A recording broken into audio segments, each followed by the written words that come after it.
Well, after a short, not so short hiatus, I'm back! And I do have a little something special here. That being the big FOV. Oh my god, these things are getting way overexposed with my light. Okay, these are the big FOV lenses for the Pimax Crystal.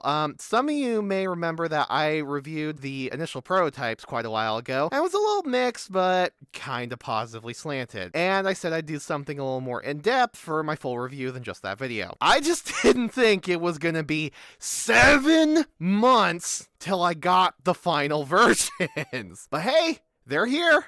So, let's take a little more in-depth dive into these and answer the question, are these truly worth it? As the reception on them has been pretty mixed so far. I won't beat around the bush though, these are absolutely not going to be for everyone or even for most people. However, before we get into the experience and why that is, there are some very important disclaimers about using the big FOV lenses. Firstly, the officially supported IPD range on these has changed, going from 58 to 72 millimeters with the normal lenses down to 53 to 67 millimeters. And after changing to the wide FOV lenses, you need to manually adjust your IPD back to what it should be. Auto IPD doesn't seem to work right here either. I had a bad time with it. So if your eyes are so close together that you're basically a cyclops, well, that's nice because I'm pretty sure this is the narrowest IPD I've seen supported that's not software based. But if you're Sid the Sloth over here with a wide IPD, don't even bother with these. Because here is the second big thing. On top of the IPD changes, these are profoundly sensitive to being in the exact right spot. They have the tiniest sweet spot out of any lens or headset I've used. And I've used over a dozen at this point. Pimax officially recommends using the 15mm face foam with this, and you better well listen to that. Because I tried these with 10, 11, 13.5, and 15mm face foams. 10 and 11 were literally unusable. I got bad eye strain, the reduced stereo overlap was obvious, and the bottom half of the image looked outright unfocused and hurt to look at. 13.5 and 15mm though?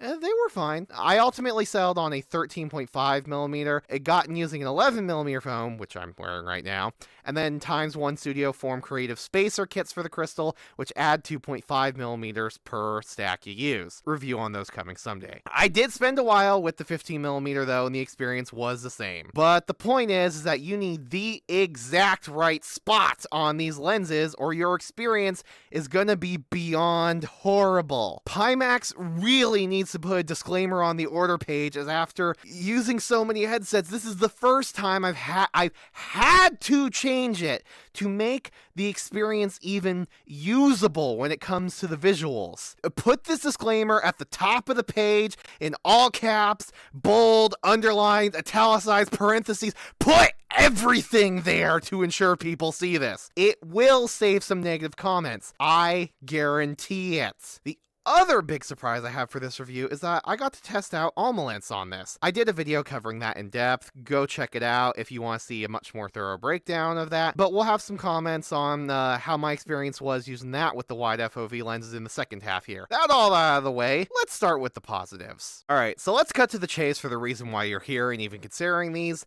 The field of view increase. First, we're going to start with my subjective numbers. Here we have me measuring in test HMD, which does not account for the fact that the top dot in the vertical measurement vanishes well before the bottom dot does on the Crystal specifically. And in the normal lenses with this, I got around 102, or about 103-ish. That's horizontal and vertical. Here on the wide FOV lenses, that went to about 100 and 112.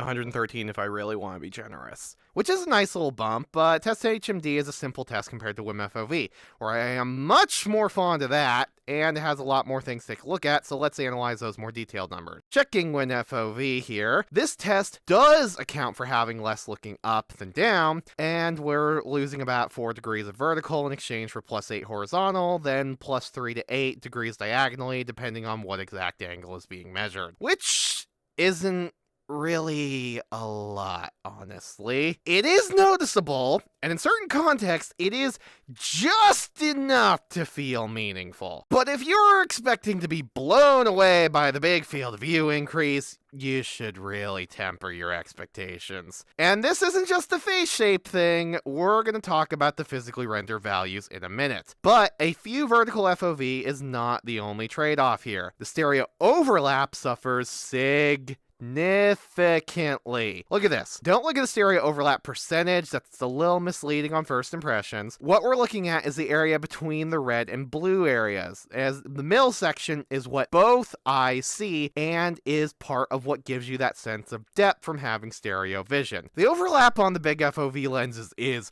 low. It went from 86 on the normal ones all the way down to 70. This is not a minor drop. If you remember my prototype first impressions, I did mention that the stereo overlap reduction was kind of noticeable. But here's the interesting thing. Perhaps owing to how absolutely tiny the sweet spot is and having to use very specific face foam, which I didn't know at the time of the prototypes, it wasn't as noticeable as I was expecting from my time using those. I was actually rather surprised at this and how good it was once everything was dialed in on this specific front, as lower overlap is something I have usually noticed on some other headsets, like the Vive Pro 2, and when I was using thinner foam, good God, I did see it there. It hurt like hell on my eyes, but it was tolerable here once I got the right face foam and everything dialed in, even if I did still see it. And it does admittedly have me kind of rethinking some of the importance I've put on that feature for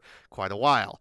Might not be as sensitive to it as I thought, if everything is perfectly aligned at least. But this overlap is still horribly low, like among lowest in the industry low. Some people are very sensitive to that, and so I wouldn't advise these if overlap is also a big deal for you. I am also going to prove that these FOV numbers are not just my face shape, and I'm getting close to ideal numbers. So on screen right now, you are seeing the physically rendered values of the big FOV lenses and the normal ones obtained via the HMDQ tool. You can think of it like when you tell a flat screen game to render 120 FOV, that's what's physically there. You cannot see more than that because more does not exist. Or like saying you can see 27 inches on a 24-inch screen. These are not subjective numbers. They'll change based on your face shape. This is what the headset physically reports to applications to render, so it knows what to display. In this case, we can see that there is about 9 degrees more being rendered on the horizontal plane and 3 less vertically. And then there's the overlap, which goes down by about 14 degrees. This roughly lines up with my findings for comparing with WIM FOV values from the normal lenses to the big FOV ones. I've talked about render values before in my main Crystal review, so I'm not going to go over that there. If you want to see a little more thorough teardown of rendered FOV and why I place the importance on that. But if you'd like a much better teardown by the person who is responsible for this tool, I'll link a nice article by them in the description. If you're wondering why I measured the value slightly bigger than the rendered, despite what I just said, to make a long story short, it's because of how those programs measure with physical markers relative to your view. Pause and read this post if you want to know a little bit more. So slight variance of a few degrees is normal. I wouldn't be too fussed over it. But you're never going to get more than is physically rendered. But just to further illustrate my point, here is the completely uncropped and unedited, beyond fit to screen, capture of the right eye in the Crystal on the large FOV lenses in test HMD 1.2 calibrated. As you can see, the marker physically disappears around 114 because the display of the Crystal with the extra FOV lenses physically does not have more to show. This is not a face shape thing. This is objectively how the FOV is. So if somebody says they're getting a lot more than this, they are wrong. Interesting thing I'd like to note though is that the render values actually decrease compared to the prototype lenses. Look at those. But there's still more to talk about there in the clarity section, since even things went down by almost about 2 degrees there across the board, it got a bit better in other places. Just a little fun fact. Now, I was originally going to have a much longer rant here on FOV and Pimax's wrong numbers in case somebody's confused right now, because the crystal's been getting advertised as 125 horizontal, but the big FOV lenses are so far below that. But while making this, Pimax actually updated their website and removed the specs page on the crystal, which included that made up 125 horizontal measurement, and everyone has rightly been dragging them for over a year and a half on. So, good job. Pimax is listening. I can shut up, right? Except, no! There's the recent Pimax Frontier where the crystal simultaneously manages to be 117 horizontal, which isn't that bad, with the wider FOV lenses and 125, which is that bad an exaggeration, again, in 2 separate slides in the same event. So it's like 2 steps forward, 1 step back. No, I'm not ever going to let the FOV thing go as long as Pimax continues to act like the crystal's FOV is in a quantum state of being multiple things at once that they can somehow make real by believing in it hard enough. I don't like having to keep pointing this out and being angry. It'd be so much easier if the numbers were just right, or they removed all of them, and goddamn. Okay, sorry about that. Almost lost my temper there. Please don't make me have to do this again for the Crystal Super. Now, where was I? Oh, right. How does the FOV feel, numbers aside? Because the numbers aren't wrong, it is a very marginal increase. But they also don't quite paint the full picture. While this is a very slight increase, it is enough you feel it. Take, for example, my racing around in Project Wingman on screen right now. Having that little extra vision in my periphery did slightly increase that overall sense of speed and motion, which when it's something so fast moving really does matter. But I do want to put emphasis on slight. It's not some night and day difference. But some other places where I think the FOV bump stood out were in the huge wide open vistas, like with say Brink Traveler areas. And it made the area just feel a little more expansive and kind of like I was there than the default lenses. I also kind of felt it in things like Legendary Tails when fighting a cluster of enemies coming at me from the different directions. Attacks from the far ends of the group I was able to react to a little bit more comfortably in some situations. Overall, I went back and forth between the lenses a couple times over a few days, tried each of them for a couple days, about a week or so, and when not on the wide FOV lenses, I did kind of notice the lower peripheral in a subtle way. There were only a few times I felt like something happened I wouldn't see on my normal lenses though, but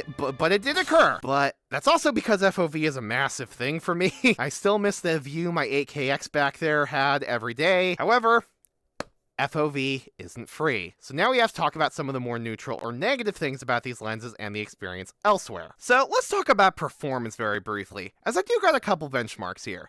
The full 100% rendered resolution on these is 4672 by 5180 per eye versus the normal lenses 4312 by 5100 per eye. About a 10%-ish increase in resolution. Not that big of a difference, but it's still noteworthy, so I'll keep this brief, but I do like to be thorough at the same time on this channel. Please do bear in mind the about 10 to 15% penalty for recording. I've got 2 normal benchmarks and then 1 testing DFR, with the first one being Kayak VR at all max settings, and there is a difference, but it's pretty slight, and the big FOV lenses only have about 5 to 7% lower performance versus the normal ones, depending on which metric you're looking at.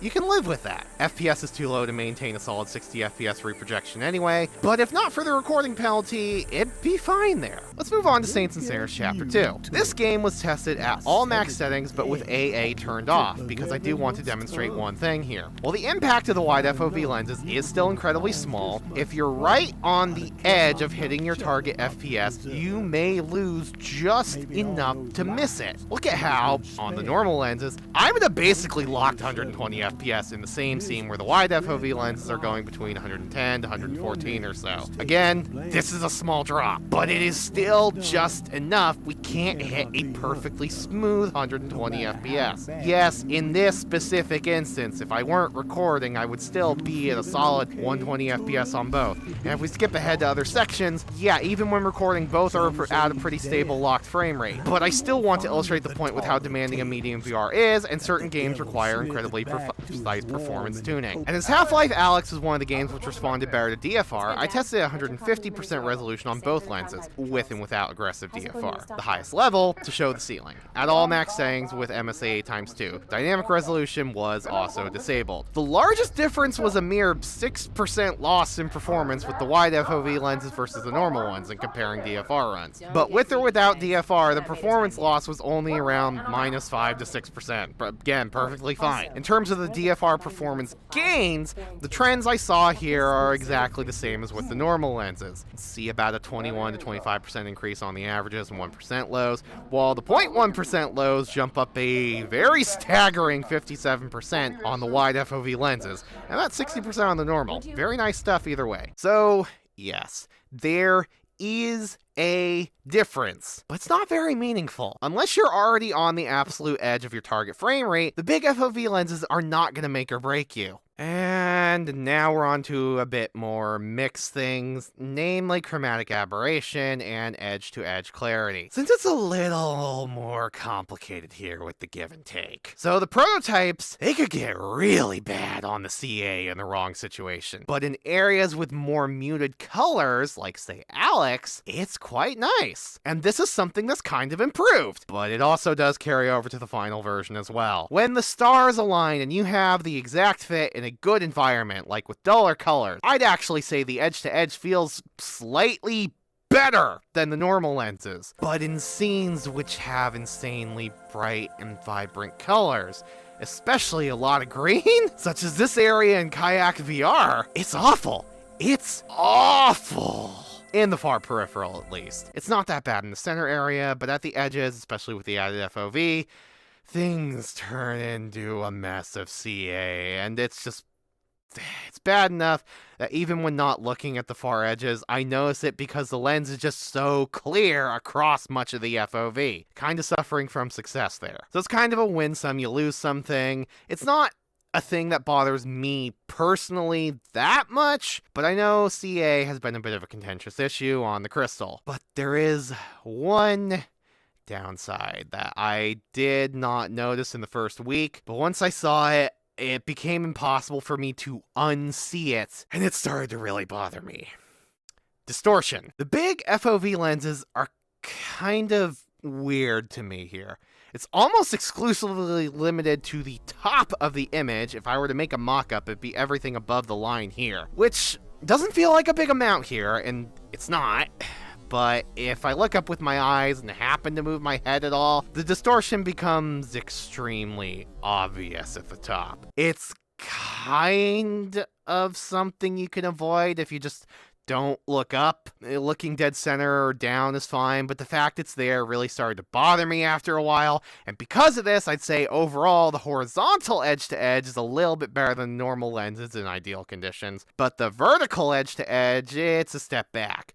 Particularly given you also lose a couple degrees on top of that. Overall, it makes for kind of a weird image consistency in places. And this just isn't a me thing. I had a good friend come over, they were in my Legendary Tales video, who has also tried a bunch of VR stuff, and their IPD was 58mm. And they got to go back and forth on lenses for a few hours. They noticed pretty similar pros and cons as I did, especially the tiny sweet spots. However, this is where I want to talk about Almalence, as in theory, it is supposed to address the main problems I am complaining about here right now. The devs behind the software were kind enough to give me a version designed for the wide FOV lenses for testing purposes. This only works on the wide FOV lenses and is a private demo, not perfectly stable. Please don't ask me for the link, I cannot give it to you, and you'll have to trust my impressions. If you didn't watch my other video on Almalence, which can be found here in the description if you want a more thorough breakdown of the tech, to make it very brief, this technology uses eye tracking to dynamically correct the distortion profile based on where your gaze is looking to help remove the bottleneck of the lenses between your eyes and the rendered image. This can noticeably help with things like chromatic aberration, improve sharpness, pupil swim, all that stuff, because the image can be adjusted based on if you're looking here, here, or way over here. I tried this on the normal lenses, and while I thought it was a nice to have thing I still do miss, it wasn't exactly revolutionary to me, as I already saw very minimal CA and no distortions on the Crystal's normal lens. But here, Almalence was tremendous improvement on the wide FOV lenses. The chromatic aberration, even in the absolute worst case scenario, it was just gone. Save for the slight worsening of green that Almalence has acknowledged and claims a native integration could supposedly fix. But honestly, it was shocking to see the CA just deleted from this plane of existence with how bad it could get at a worst case. And that's true across the whole field of view. The edge-to-edge clarity was such an improvement with this, it honestly felt like almost the entire, like literally the whole thing was clear. Maybe the absolute tiniest degradation in the last few degrees. But for me, it definitely exceeded the edge-to-edge clarity of the normal lenses and makes that extra FOV feel all the more impactful, since I could more comfortably look around with my eyes and not worry about CA. I lacked the proper equipment to capture a good representation of this, as it's about removing lens bottlenecks with the eye tracking, so a simple phone through the lens or direct gain capture, it's not really going to do.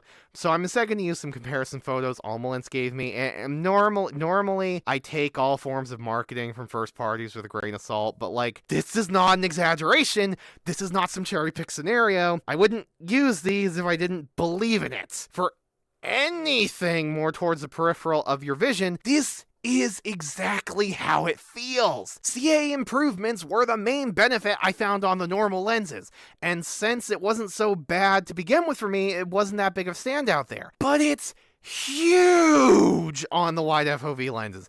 Even in cases I define as best case on CA, turning this plugin on still makes the image just feel better in those areas all around, even if not quite as drastically better as a worst case. It was still an improvement, and the edge-to-edge improvement especially was greatly appreciated. One of the two main cons with these lenses is basically a non-issue with Almalence, and I love it! Unfortunately, the distortion issue I mentioned was improved, but it wasn't entirely eliminated. The overall sweet spot of the lens was incredibly tiny, even with Almalence, but it still was better. It's something you're just gonna have to live with, though. As for the incredibly tiny sweet spot that requires a certain distance from the lenses, since the demo is an open XR API layer, I was limited in the games I could test with, but I still tested in a variety of games and environments, from the more close-range ones like Legendary Tales and Pavlov, to the much more vast distances of, say, Brink Traveler and Project Wingman. For huge, wide-open areas, the improvement of Almalence definitely stands out more than with closer stuff. So,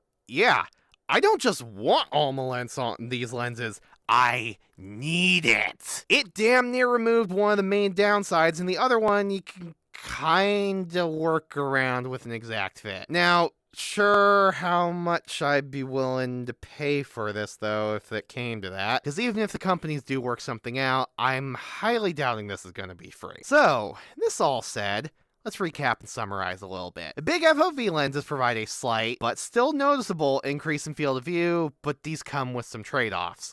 Namely, much worse than CA and the lowest stereo overlap in the consumer industry, but they also have such a pinprick small sweet spot that you must be exactly in the right spot to use it, or you are going to have a bad time. Pimax recommends using 15mm face foam for a very good reason.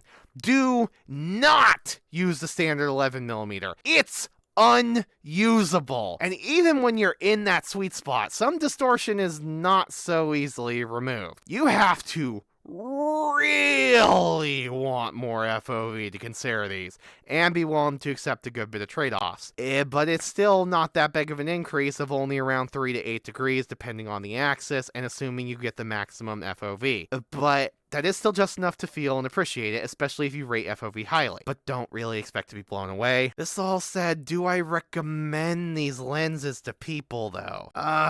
Well, I'm gonna be perfectly honest. Despite being kind of mixed with a positive slant here, no, I do not. See, as a reviewer, I get these for free. And free is the ultimate value proposition. But after having fun for a while, I got brought back down to reality, remembering what the price of these is going to be. Because price and value is always important. And in this case, it's $129.